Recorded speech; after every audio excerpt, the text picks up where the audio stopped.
Les complexes psychologiques invitent à l'étude du rapport entre l'esprit réel de l'homme, c'est-à-dire l'intelligence supramentale, qui peut l'éclairer sur la nature de son comportement émotif et mental, et le faux tableau de lui-même qu'il vit parce qu'il n'a pas de suffisance, de pouvoir, de maturité, lui permettant de comprendre précisément les mécanismes de sa personnalité et le pourquoi de ces mécanismes.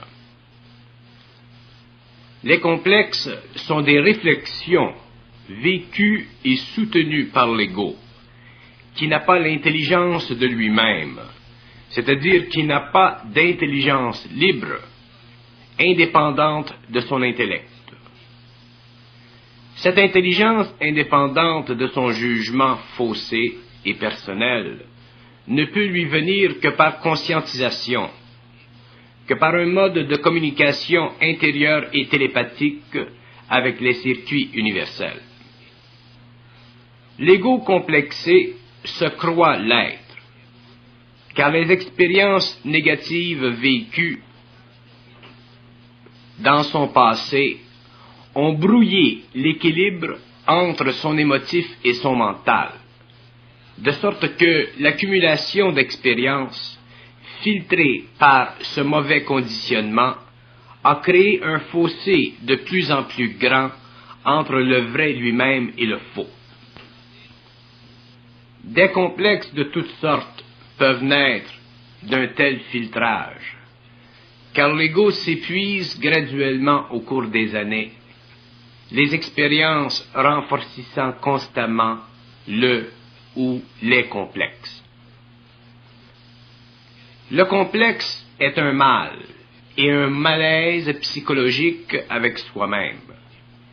Et malheureusement, l'ego est sans puissance lorsqu'il s'agit pour lui de siéger en maître et en juge de sa condition, car justement ou injustement, il n'a jamais réalisé que pour se libérer de ses complexes, il doit avoir recours à un autre palier d'intelligence en lui qui peut l'éclairer objectivement et lui faire voir le jour au lieu de la nuit de lui-même.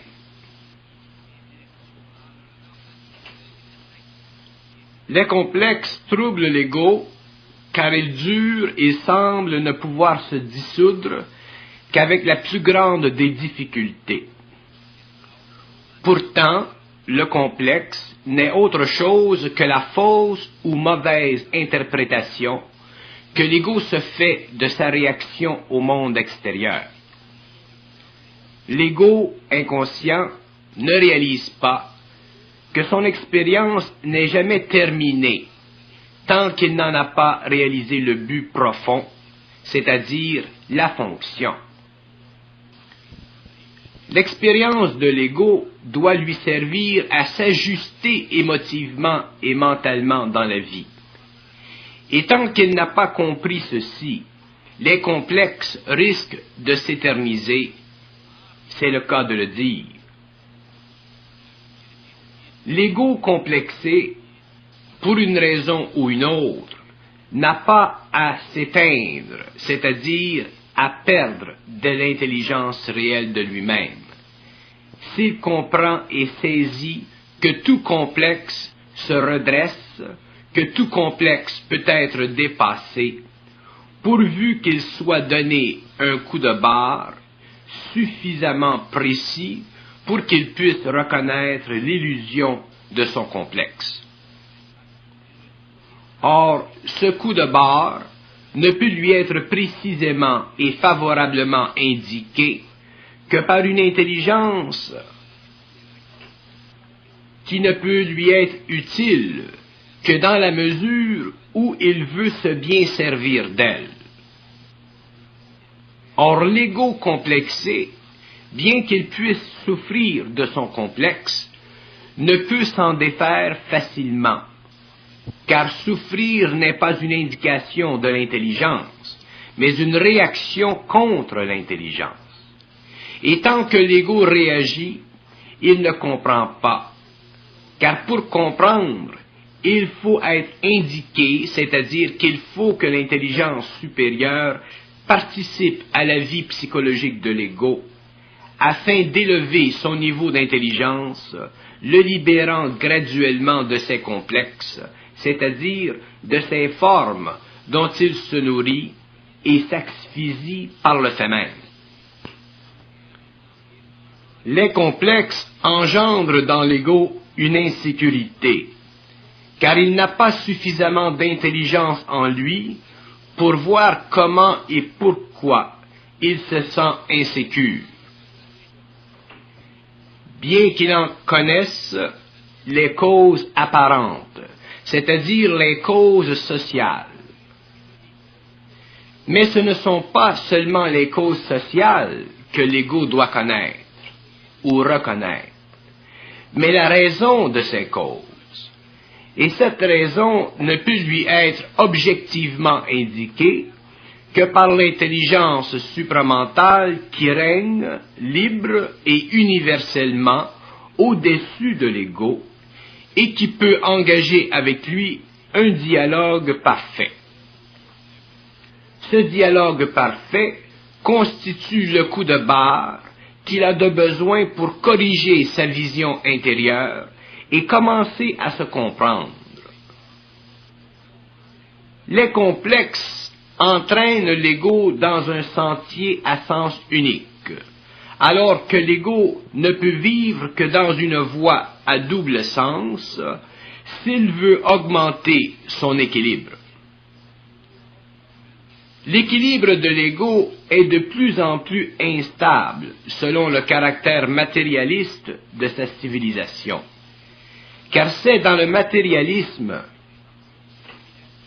que l'ego s'épanche le plus vers l'extérieur et qu'il requiert un équilibre de plus en plus nécessaire, alors que le même équilibre est de plus en plus difficile à atteindre, car il échappe constamment à sa surveillance.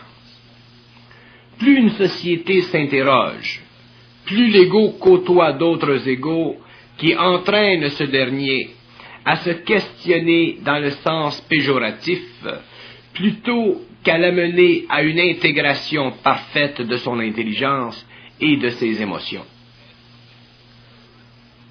Le complexe entraîne l'ego à octroyer aux autres égos les qualités qu'il ne semble pas posséder lui-même. Et pourtant, tous les égos souffrent du même mal, celui de ne pas se connaître parfaitement. La puissance de l'intelligence libre et supramentale de l'ego le désengage intérieurement des autres égos. Et ce mécanisme dégage enfin l'ego de la fausse et pauvre image qu'il se fait de lui-même, même si cette réflexion est psychologiquement réelle. Cette fausse réalité n'étant due qu'à une fixation dans l'esprit prisonnier de l'ego. Un complexe s'imprime dans l'esprit de l'ego et devient un tableau fixe qu'il croit être lui-même et croit faire partie de lui-même, alors que ce même complexe n'est qu'un manque d'intelligence qui empêche de totalement épouser et comprendre le but de l'expérience. Toute expérience mal comprise affecte l'ego et avec le temps détériore sa puissance intérieure, qui seule peut résister à la réflexion fausse et corrosive qui est faite de pensées obscures et d'émotions insaisissables. Le complexe est construit de toutes pièces par la pensée et l'émotion, rattaché à l'expérience mal comprise et donc mal vécue. Toute expérience est bonne, mais toute expérience n'est pas bien assimilée, comprise par l'ego. De cette situation naît le complexe. Et si l'ego voyait l'expérience d'un plan plus élevé que celui de sa subjectivité, il découvrirait essentiellement le but et la raison de l'expérience, et en bénéficierait parfaitement, de sorte que sa personnalité réfléchirait l'harmonie entre l'intelligence supramentale de l'ego et son esprit éveillé à sa réalité. Pour que le complexe s'amenuise et enfin disparaisse de l'ego, ce dernier doit apprendre petit à petit à se sentir autrement que de la façon dont il est habitué à se voir, afin d'écarter de sa vision affaiblie et attristée la noirceur qui enveloppe son esprit et sert à maintenir fixe le complexe. Ceci n'est pas facile si l'ego est seul avec l'opinion qu'il se fait de lui-même, mais devient plus facile s'il sait écouter ceux qui ont une opinion positive de lui. De là, il peut apprendre au début à se voir avec les yeux des autres, ces yeux qui le voient dans une bonne lumière, et de là, il peut en arriver à ne plus avoir besoin de cette aide extérieure et transitoire. C'est pourquoi il est si important à l'ego de se faire des relations de vie positives et d'éliminer de sa vie les présences qui ne le colorent que négativement. C'est ici que de telles relations positives valent la peine d'être entretenues, alors que les relations négatives doivent être éliminées comme la peste. Mais l'ego ne se sent pas toujours capable d'agir ainsi, car justement, son intelligence réelle est faible, et là où il y a faiblesse, il s'ensuit naturellement une dégradation de soi et de son esprit, de sorte que le complexe se complexifie et devient avec le temps une vraie plaie qui ne cesse de s'étendre.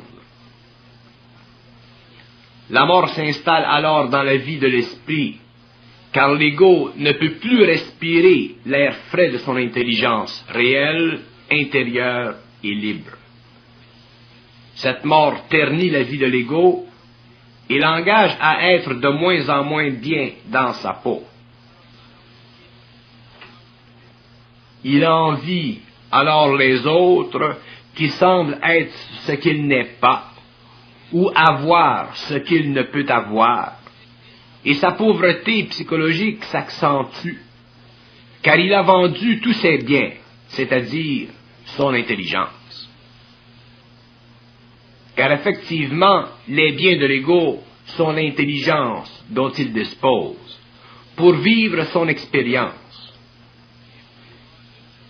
Et plus elle est grande, cette intelligence, plus l'expérience est enrichissante, au lieu d'être une suite sans fin de faux échecs qui le prédisposent à croire en ses complexes. La corde autour du cou de l'ego doit être rompue, et seule l'intelligence libre peut la rompre, car seule cette intelligence voit au-dessus des effets psychologiques de l'expérience, pour permettre à l'ego de ne voir que les raisons réelles de l'échec apparent causé par l'activité de l'intelligence de l'esprit en lui. Les complexes sont des taches imaginaires sur la toile de l'ego, mais il ne peut les faire disparaître qu'en utilisant l'intelligence réelle, puisque seule cette intelligence comprend et connaît la raison qui a créé dans l'ego le court-circuit entre le vrai et le faux visage de ce qu'il est. L'interprétation des complexes ne peut clarifier l'esprit de l'ego, car ces complexes ne dépendent pas de lui, mais de l'effet accumulatif de son expérience mal vécue et mal comprise depuis le début. C'est pourquoi le complexe engendre tant d'angoisse soutenue dans l'ego, car il croit être ce qu'il croit sentir, alors que ce qu'il sent n'est que la réflexion fausse d'une raison supérieure et parfaite qu'il ne peut réaliser qu'en établissant un contact mental avec elle.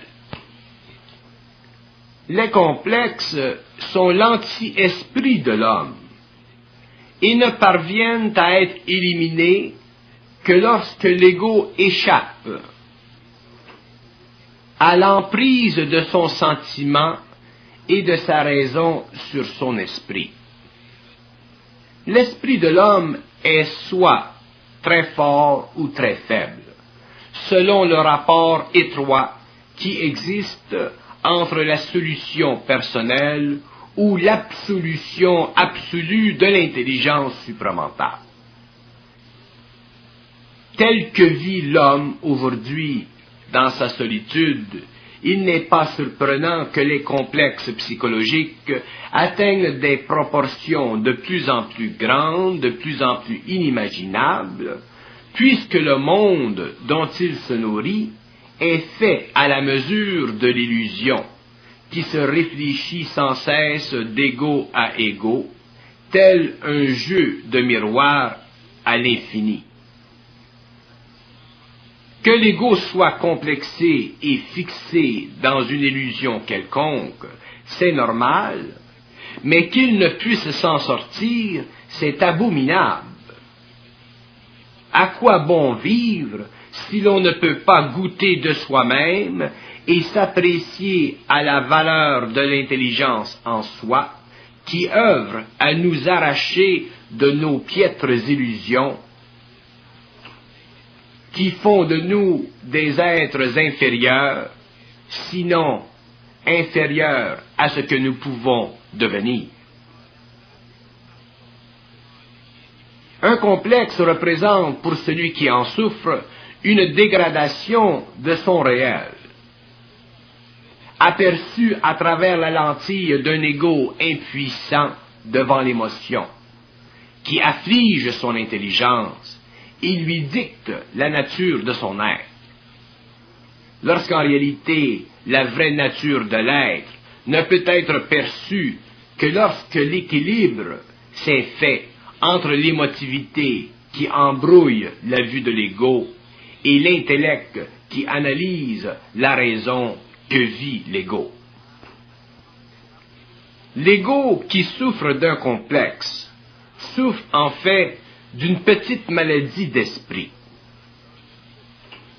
de son esprit qui ne peut se faire à l'idée qu'il est autre chose que ce qu'il croit être. Cette petite maladie de l'esprit, c'est d'abord cette lourdeur, cette insatisfaction qu'il a vis-à-vis lui-même, ce lui-même dont il n'est qu'une fausse projection, un lui-même dont il ne peut se débarrasser par lui-même, car il est trop lourd. Le complexe est l'ultime et appauvrie définition que l'on se donne de soi-même, car nous n'avons pas l'intelligence suffisamment vivante et vibrante pour nous débarrasser de ce que nous pensons de nous-mêmes, parce que nous avons trop longtemps souffert de nous-mêmes pour nous imaginer pouvoir se débarrasser de ce faux portrait qui n'est que le miroir de nos échecs apparents. Si au moins nous savions que nos échecs n'étaient qu'une couverture cachant le vrai visage de nos actes, réfléchissant la puissance des forces de vie en nous, cherchant par tous les moyens à nous éveiller à elle, alors que nous, avec notre pauvre et petite intelligence insécure, nous nous enveloppons dans cette couverture qui nous crée toutes sortes de complexes, de fausses images de soi qui n'existent que dans la mesure où nous y croyons. La mesure de tout complexe est la fermeté avec laquelle nous y croyons. Et dès que cette mesure est remplie, le complexe est fixe et nous en sommes les pauvres victimes. Tous les hommes souffrent d'un ou de plusieurs complexes, car tous les hommes ont une ou plusieurs incapacités. Mais nul ne réalise que l'incapacité est en réalité une retenue sur soi, que nous imposent les forces de vie pour nous amener à les découvrir dans le combat, afin de nous les intégrer, pour que nous soyons un jour libres, c'est-à-dire plus grands que la dimension de soi que nous font croire nos complexes. Le complexe psychologique est une retenue d'énergie, et cette retenue d'énergie ne peut être totalement éliminée que si l'ego se prend en main, c'est-à-dire que s'il réussit à se débarrasser des idées qu'il se fait de lui-même. Pour en arriver à réaliser que toute idée qu'il se fait de lui-même ne vient pas de lui, du vrai lui ou du vrai soi, mais de son double, c'est-à-dire de cette partie inférieure à l'intelligence universelle dans l'homme. Et cette partie inférieure est tellement puissante, tant que nous ne l'avons pas démasquée, tant que nous n'en avons pas découvert les mécanismes, qu'elle risque d'infirmer l'ego et de l'enfermer dans une enveloppe qu'est ou que sont les complexes. Un complexe n'est réel que dans la mesure de notre manque d'intelligence, et puissant que dans la mesure où nous y croyons, et où nous croyons qu'il est une fidèle mesure de soi-même. Or, il n'en est pas ainsi lorsque l'homme commence à réaliser que la vie de l'ego inconscient est un jeu de l'esprit, et que l'enjeu de cette partie n'est autre que sa pleine liberté éventuelle, c'est-à-dire son individualisation et sa conscience créative.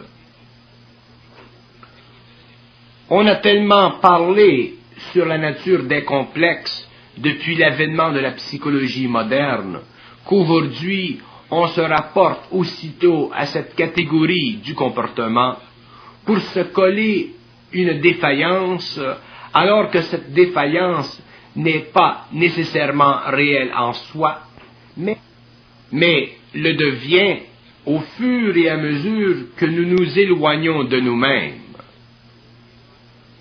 Nous croyons que nous avons des complexes, car la vie ne nous enseigne pas les lois de l'esprit. Cet esprit doit se manifester en soi pour que nous comprenions les lois de vie et que nous nous débarrassions de ces lourds et faux fardeaux qui pèsent sur le dos de nos personnalités qui manquent d'intelligence réelle ou d'esprit. Et pour que l'esprit descende ou se manifeste à l'homme, il faut qu'il en soit déjà, de par son évolution, déjà vivifié, sinon la vie demeure une prison, et la personnalité se complexifie. Car l'ego n'a pas suffisamment d'esprit pour voir les mécanismes qui le poussent à s'ouvrir de plus en plus à l'esprit. Les complexes résultent des pressions de l'esprit contre l'ego, pour le forcer à évoluer, à ouvrir son champ d'expérience à une plus vaste conscience qu'est l'intelligence pure. Pour éliminer les complexes, l'homme doit connaître les lois de l'esprit, mais ces lois ne sont pas faciles à réaliser, car elles ne se conforment pas aux principes de vie que connaît l'ego. Ce dernier doit subir une forte transformation psychologique afin de détruire sa façon de voir les choses, car sa façon de voir ces choses affaiblit son intelligence, son esprit. Une personne qui connaît les lois de l'esprit ne peut plus souffrir d'elle-même, car elle voit tout ce qu'elle fait et le comprend et voit que c'est bon, c'est-à-dire intelligent.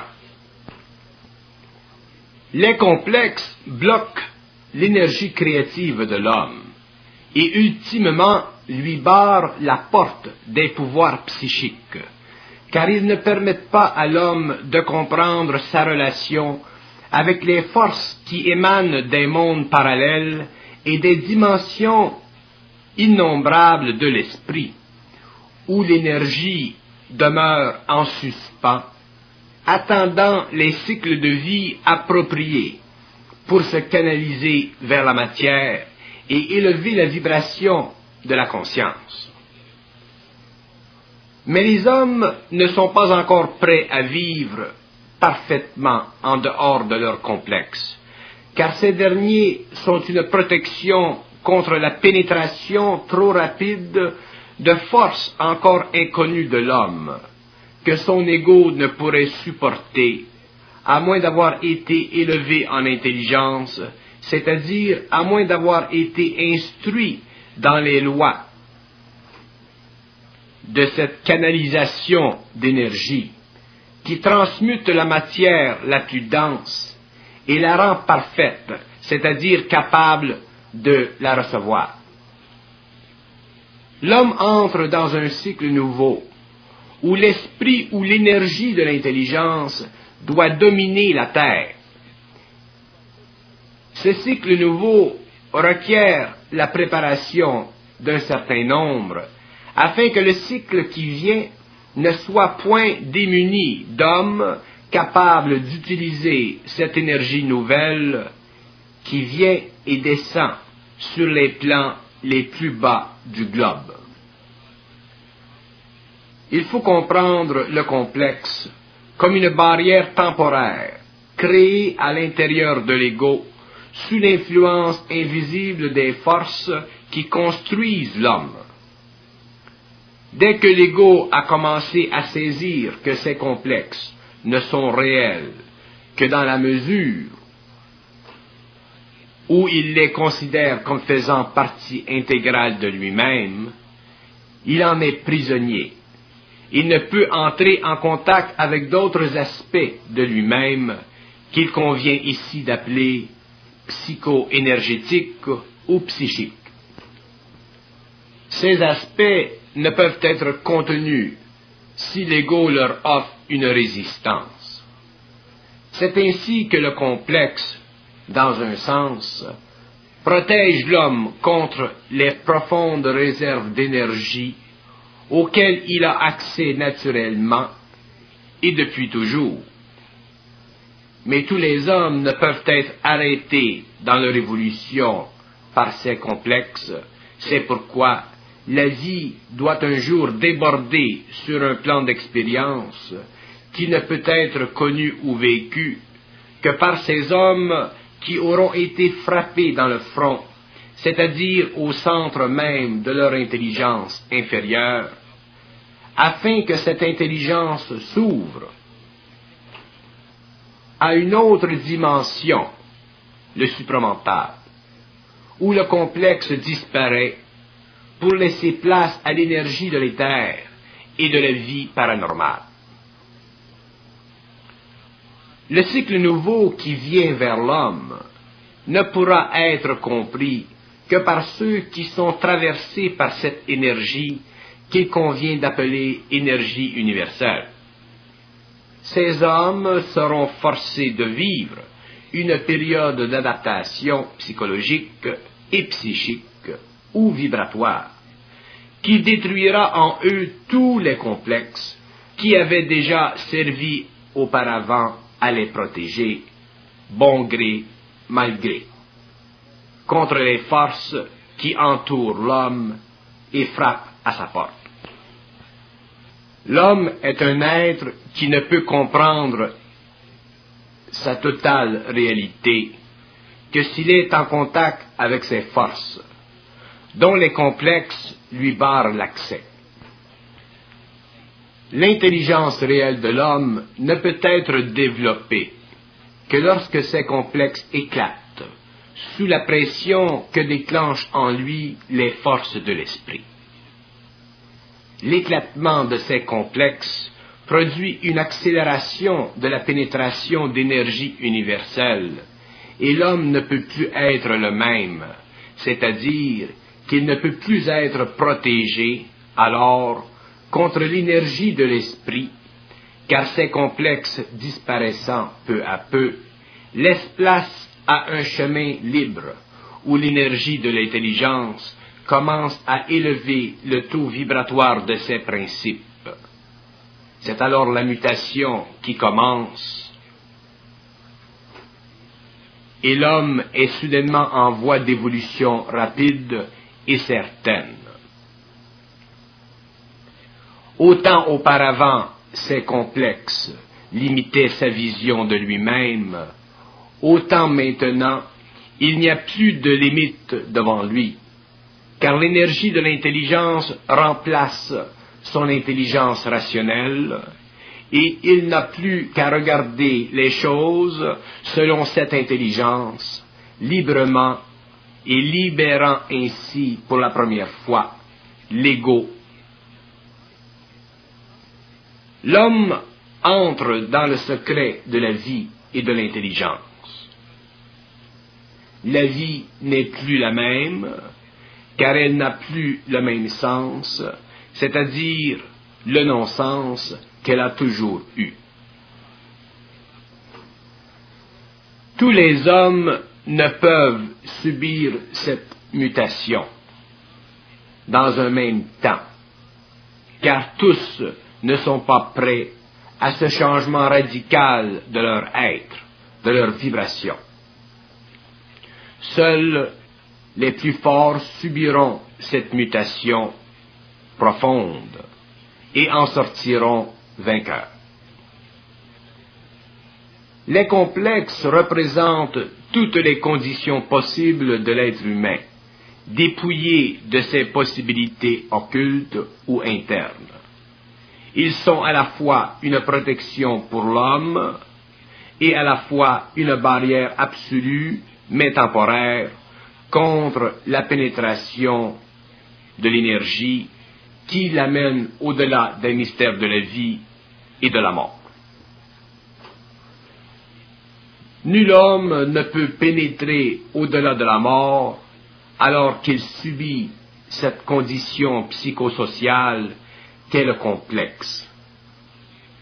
Par contre, tout homme peut approfondir par l'expérience et la sagesse la nature de ces complexes pour s'éviter une trop grande période d'attente avant l'entrée dans le monde de l'esprit, c'est-à-dire le monde de l'intelligence qui gouverne tous les mondes et toutes les galaxies.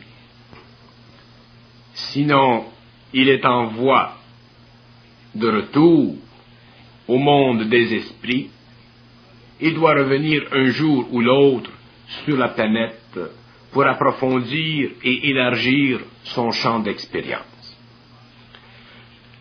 La nature psychosociale du complexe représente le degré d'influence sociale que subit l'homme lorsqu'il n'est pas lié ou imprégné de l'intelligence supramentale.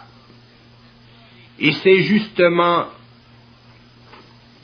cette condition qui tue en lui l'intelligence et son rapport avec les forces qui l'enlignent vers une destinée dont il ne peut voir le déroulement futur ni les conditions.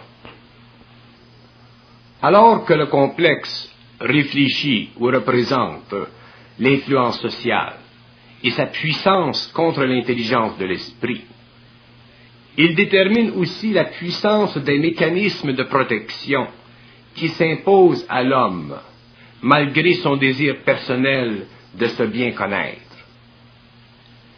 Tant que les hommes n'auront pas été aidés à reconnaître l'illusion profonde des complexes, l'humanité sera vouée à l'oubli de son lien avec les mystères de l'invisible, et de cette condition d'ignorance profonde surgira tous les maux de l'homme et de sa civilisation. Heureusement qu'un canal se forme aujourd'hui sur le globe, permettant la descente dans la matière de cette énergie qui ne peut plus être retenue dans l'inconscient de l'homme. La Terre aujourd'hui s'ouvre à l'invisible, lentement mais sûrement, mais peu serviront de canal. La conscience supramentale intervient là où l'ego épuise ses ressources.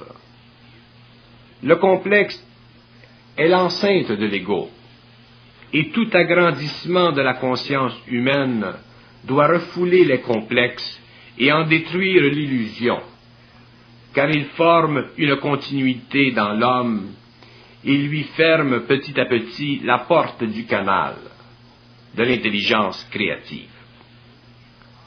Si les complexes infectent tant l'esprit de l'homme, c'est que ce dernier n'a pas encore pénétré dans l'âge de l'intelligence, où toute déformation de l'esprit ne convient qu'à l'expérience incomprise et mal interprétée par l'ego. Les hommes développent des complexes au fur et à mesure qu'ils accumulent des échecs que l'ego ne peut s'expliquer. Or, ces échecs font partie d'un plan de vie que chacun doit vivre à son insu, tant qu'il n'appartient pas à cette couche de l'humanité qui sait convenir avec l'intelligence de la conscience supramentale. Cette couche de l'humanité ne peut souffrir de complexes, car l'intelligence lui dicte la nature de ses faiblesses et la raison de ses expériences, de sorte que l'ego est alors impuissant à continuer son petit jeu qui constitue à s'imaginer qu'il est tel qu'il se l'imagine. L'intelligence lui fait voir l'illusion de ses complexes et l'appelle à une plus haute intelligence de lui-même. Mais le complexe n'est jamais la faute de l'ego, puisqu'il est impuissant devant lui. Cependant, il demeure la responsabilité de l'ego dès que ce dernier possède suffisamment d'intelligence et de savoir pour s'en dissocier. S'il est trop faible, alors, pour altérer la vue qu'il avait ou s'était fait de lui-même, sa vie ne peut qu'en être souffrante, car l'ego ne peut un peu savoir, sans devoir changer, c'est-à-dire devoir réaliser le besoin de changer à la lueur de ce savoir. Sinon, l'interminable processus de l'ego devant lui-même le menace d'une longue vie sans lumière, sans intelligence créative ou joie réelle de vivre, que seul l'équilibre réel peut lui offrir. Que le complexe rende cette tâche difficile, c'est normal, car la vie ne laisse pas facilement arracher ses secrets. Mais toute prise de conscience que peut connaître l'ego en vaut son pesant d'or. Un ego complexé est un ego qui dort ou pleure mais qui ne s'éveille jamais à la vie de l'intelligence en lui-même. Et l'homme, pour cette raison, est voué à vivre une vie qui n'est pas la sienne, mais qui lui est imposée par des conditions extérieures à lui-même, et le cercle s'ouvre infiniment sur le monde de l'inconscience et des complexes qui frustrent l'ego et l'enchaînent dans une partie dont l'enjeu ne peut jamais être à la hauteur de lui-même. Il faut du courage pour vivre à l'intérieur d'un complexe, mais de l'intelligence pour le détruire à tout jamais. Mais l'ego doit payer un prix pour détruire ses complexes, et ce prix ne peut lui être dicté que par le combat intérieur. L'ego doit s'habituer à reconnaître le complexe selon son intelligence supramentale et à l'abattre petit à petit jusqu'au jour où il sent que la tête a été coupée et qu'il ne reste que le corps mort du souvenir d'une personnalité qu'il ne veut plus connaître car elle n'était pas réellement sienne. Un complexe est toujours têtu et difficile à déraciner, car il se nourrit de nos déboires, et nos déboires font partie de notre mémoire, de sorte que il nous est difficile de les oublier. Et pourtant, l'ego doit oublier totalement son passé et partir à zéro, comme s'il était un sou neuf, en laquelle il a toujours cru, le faux lui-même, alors que cette farce n'était qu'une mise en scène pour son bénéfice, mais qu'il avait mal interprétée.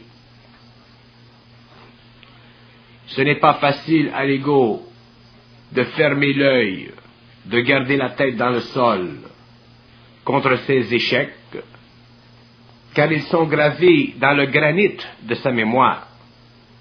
Et pourtant, cette mémoire a été sculptée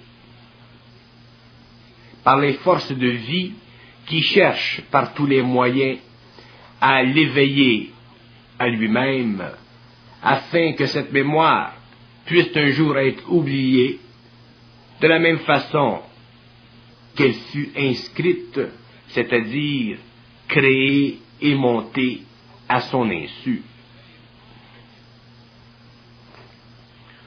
Pour qu'un ego puisse rejeter ses complexes, il faut qu'il puisse sévérer le cordon qui le lie à son passé.